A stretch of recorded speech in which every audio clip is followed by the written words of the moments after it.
Okay, I've got a question. What do a bratty social media influencer, her chronically bored fiance, and a tender-hearted tree lighting tradition have in common? Well, somehow, believe it or not, they are all key plot points in 2023's Yuletide the Knot. We've got a lot to talk about, Josh. We do, Jennifer. We'll unwrap it all on this episode of Do You Watch What I Watch?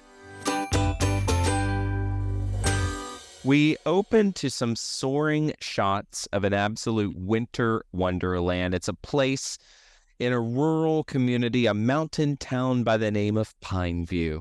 And we meet a busy wedding planner going to town on the final details at a wedding barn. She's kind of dancing around the room because she's so carefree, and because the house band is sound checking a jazzy Christmas tune that goes on and on and on, and maybe just a tad too long. She's there with her two sisters, and they toast a job well done as we finally figure out what this movie is called. I love this opening sequence energy, though. They were really it was peppy. I was like, okay, here we go. I'm feeling it. They wanted you to know that they are carefree and having fun and loving it. And I was sold a bill of goods, is I think what happened. But okay. I know.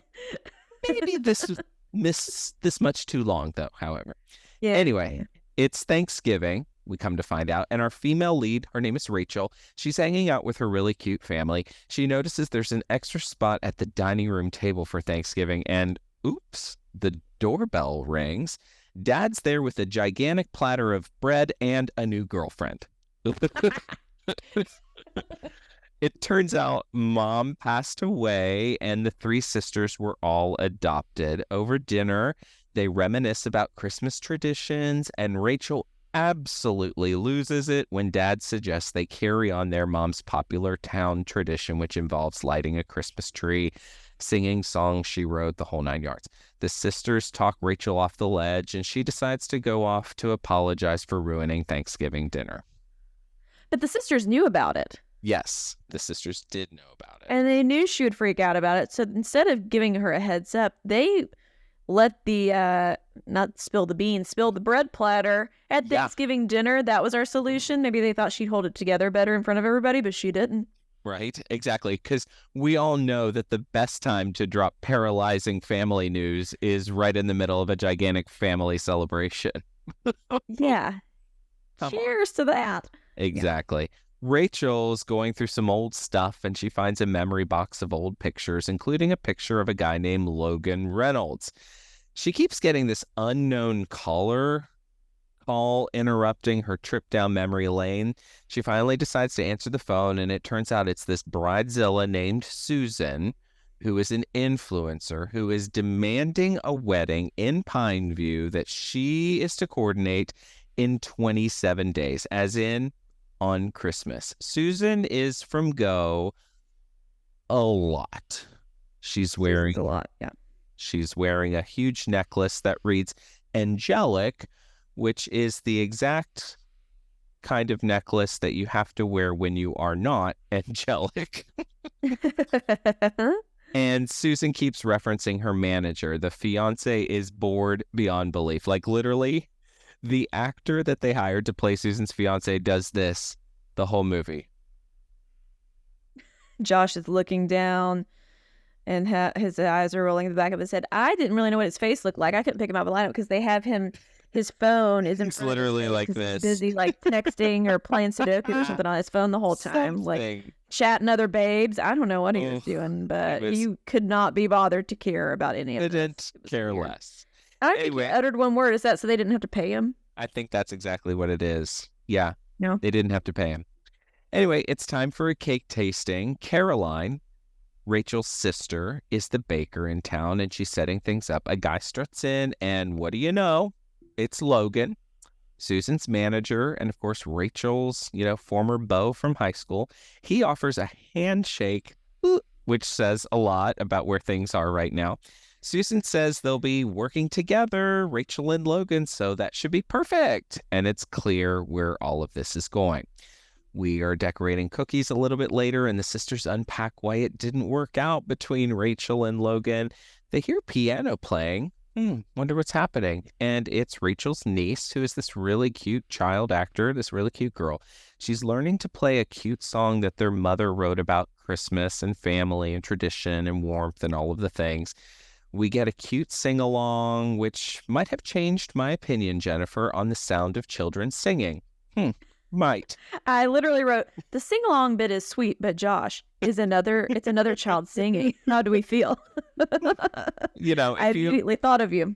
Listeners, you will know if you're a loyal listener that I am not usually one for the sound of children singing. This, however,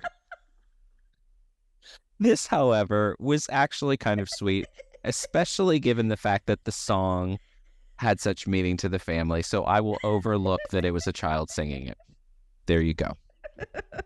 It's just such a weird hill to die on that I know. That you don't like the child singing. It's funny. It is who I am. Maybe you're reformed now. This movie has changed you. It's like you're the Grinch and your heart. My heart has grown 3 sizes. Yes. Anyway, this moment is quite adorable to everyone involved, including me, but Rachel is still pretty conflicted and still pretty sad about everything. She's not singing along. She's still salty. What are we doing? Yeah. The next day, they ventured downtown where Susan announces that she and her fiance are going to leave Pineview for some dumb social media opportunity that I couldn't care less about. To be honest, I'm kind of glad that they're leaving. But now Rachel and Logan are left having to plan the whole wedding. We get stops to the florist and the town's formal wear sales lady, Melissa Peterman, by the way. Thank heaven. Our queen. Who is absolutely hilarious in this role. And we are not worthy. Right. They both, the florist and Melissa Peterman, confuse Logan for the groom and Rachel for the bride. And this is a fun little montage, albeit very kind of cliche tropey. We could see where this was going to go, but I was still sort of here for this montage that was kind of funny. Yes. Hey, cliches can be comfortable. Yes. Stitch that and hang it on a wall. Cliches can be comfortable. Cliches can be comfortable. New merch coming in 2020. New merch coming soon. How's that for an oopsie doodle?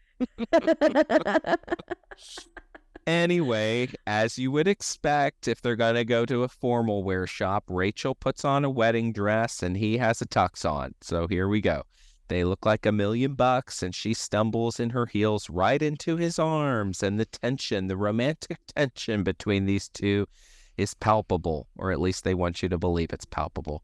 Melissa teasingly says she's going to, quote, go turn down the thermostat because it's getting a little warm in here.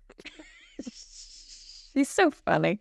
Golly. And I have to believe half of the stuff she says is just her riffing and ad-libbing. I think they just let her go. They've got to just let her go, and it's that funny. She's got good facial expressions, too. She's a scene stealer, trust me. Oh, Logan, for sure. Logan and Rachel chat over coffee a little bit later, so we get some of his backstory about how he wound up with someone so awful as Susan is.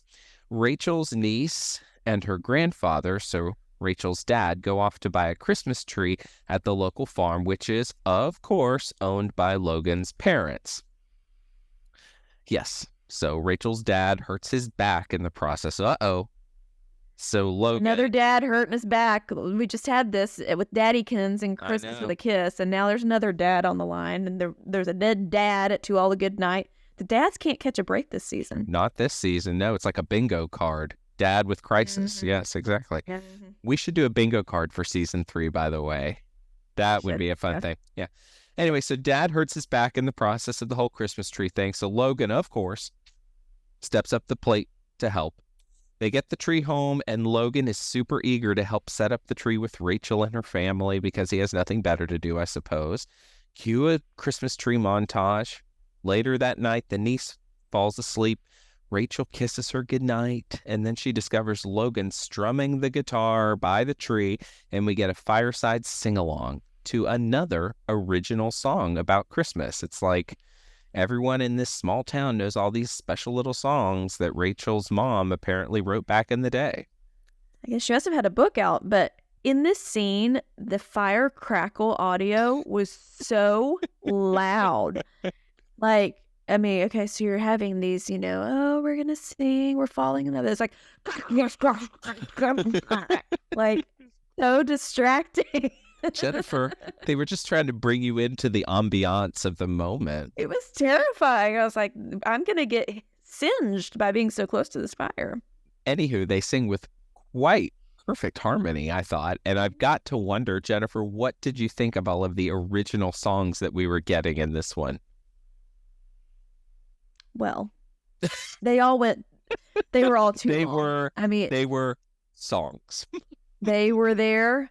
I couldn't tell you what the song was. I was tuning out. I mean, they were singing bad. The first one with the little girl singing and the sisters, I liked that. I thought that was cute. This song didn't care for, but they all went on too long. Like, are we in a musical, a full-blown musical, or are we in a rom-com Christmas movie? Kind of felt that way. It was an interesting choice I did not see coming. So we go to commercial break here because there's this romantic tension, and Rachel's all of a sudden like, I got to get you home. She basically is like, I can't do this anymore. Got to get you home. The vibes are too real for Rachel. The vibes are too real. So they go to commercial break, and we're back from commercial break, and all of a sudden Rachel is changing a flat tire. Like, a bit sudden. I thought I fast forwarded one of the segments. Like, we missed a scene. Rewind. I was like, no. Nope. Here we are. Anyway, it leads to a heart-to-heart about what happened with them and their relationship. She confesses her love for him and admits to breaking his heart. So this is a lot on the side of the road. He says he's not come back to Pineview because it hurts too much. Oof. It's a tender scene, but I write in my notes, this scene lasts a long time. Like, let's pick up the pace here, folks. Let's move it along. You're on the side of the road. Get back in your car. Honestly, that is not safe. Middle of the night, dead of winter. You're not wearing reflective gear. Quit it. Nary a high-vis vest here. Anyway, they're finally back at Logan's house. His folks are insistent on having Coco to catch up with Rachel, even though she's like, no thanks. Oh, boy. I've been in all of my feels for far too long. I need to get away from all of this. Yeah. Later, she's off to her sister's house to boo-hoo about having feelings for him. She realizes she can't handle losing people she loves, and she's hesitant to go down this path again because she's worried he's going to go away again. So she pushes him away big time. When they show up for more wedding planning the next day, she's basically like, I'll just do it myself. You go do this. I'll do this. She's like not having it all of a sudden with him. Anyway, Logan, very confused, of course. Very confused because they had this whole thing by the side of the road with the flat tire, a moment of connection. It felt like things were moving. And all of a sudden she's like pumping the brakes big time. Logan is suddenly bummed about all of this, especially when scrolling through pics of their wedding dress try-on day. So is Rachel, but her dad's girlfriend has some nice things to say about Rachel's mother, so things might be improving there. We're at the rehearsal dinner. Susan has some butterflies. Rachel looks like $1,000,000 in her little red dress. Logan thanks the crowd for being there, then invites everyone outside for the tree lighting, Rachel's mom's tree lighting, and Rachel feels some sort of way about it. Convinced Logan did all of it for the photo opportunity. So, of course, Rachel was adamantly opposed that they not do the big tree lighting, but Logan goes ahead and does it anyway as a gesture to her and the family. She thinks you're only doing it for social media because it's Susan's rehearsal dinner. Blah, blah, blah. He lovingly, go ahead. Again, the sisters knew about this. Yeah. And they're like, she'll be okay. Surely she'll be okay with it. Once it starts, she'll be fine. And again, this is the second time this week we've had somebody grieving, not wanting to do a tradition, and everybody freaking out about it. Now, in To All a Good Night, Kimberly Sessed's character came around to let's do it and persevere. Rachel did not want this, and they are forcing it upon her. And guys, you can decorate a tree at your own house. Like, she should not have to do this. No. If she wasn't ready. Not in such a public setting, especially. Jeez whiz.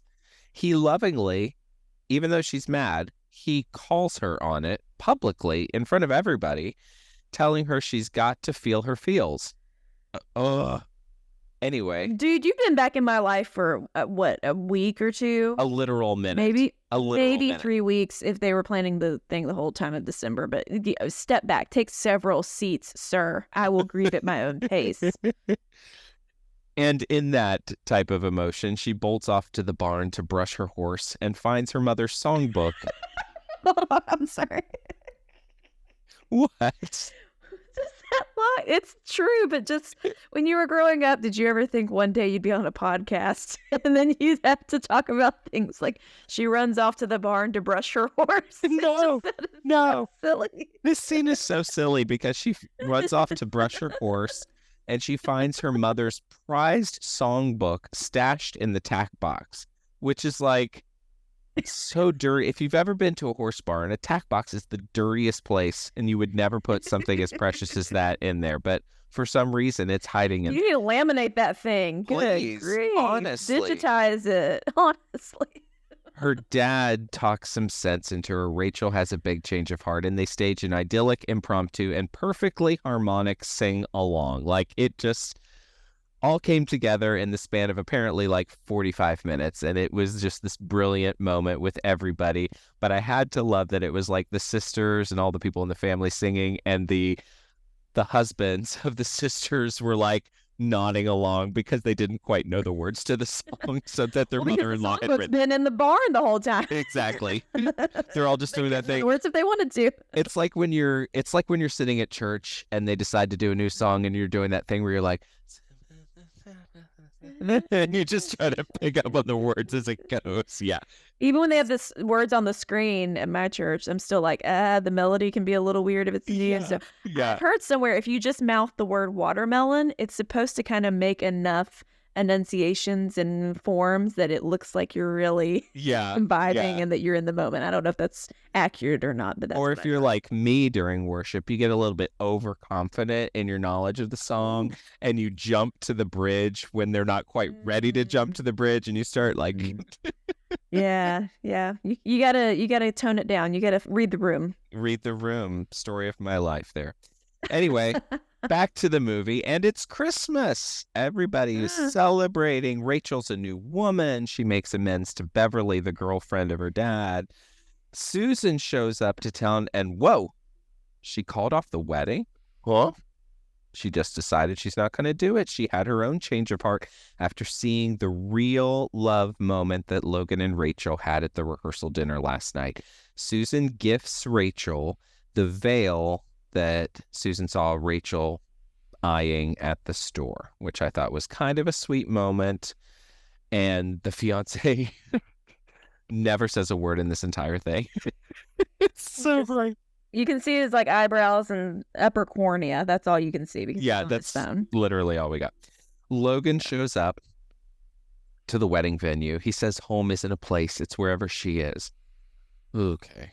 They kiss, and because there's a venue and food and everything they need for a wedding, ... her sister and her fiance tie the knot, which I was like, huh? Oh. And fade. No, I'm glad though. No, I am too. I am too. If it had I been thought it would have been her lame. and Logan, Yeah, you're right. I was so mad. I was like, oh wait, yeah, the sister has been talking about they're engaged, like, and just trying to figure out a good time to get married because they were always making cakes for other people's weddings. So that made sense. Thank God they did that. We did get a wedding, but it was not Rachel and Logan's, and presumably they're off to, figure it all out and maybe get married someday.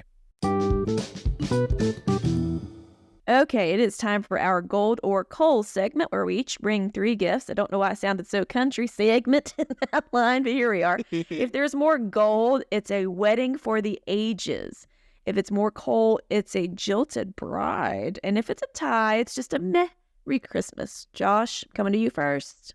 I'm going to give some gold. I thought the ending of this one for me was particularly satisfying. I did like that there was some resolution across the board to Rachel's storyline with her dad and the dad's girlfriend. They had this nice tender moment where, the girlfriend hand wrote some things for the wedding to help kind of get it to the finish line. I thought that was sweet. And I did sort of buy that they reconciled their past, Logan and Rachel, and were willing to sort of assess what it meant for them as a couple moving forward. And I like, as we said, that it didn't sort of automatically jump to them getting married. So gold for me.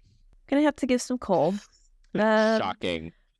For a network that on their commercials say that they are the most uplifting place for movies on television, this movie was not uplifting at all. I thought it was a tinge depressing. Like it just dragged on, and I'm even more upset about it because the opening sequence was so jolly and peppy, and I was like, oh, this is a lot of energy. And then all of the energy went out of the movie when that new girlfriend showed up with the rolls at Thanksgiving, and we never got it back. I just thought it was dreadfully drudging.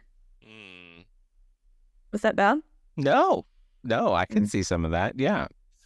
I'm going to give a little bit of coal as well.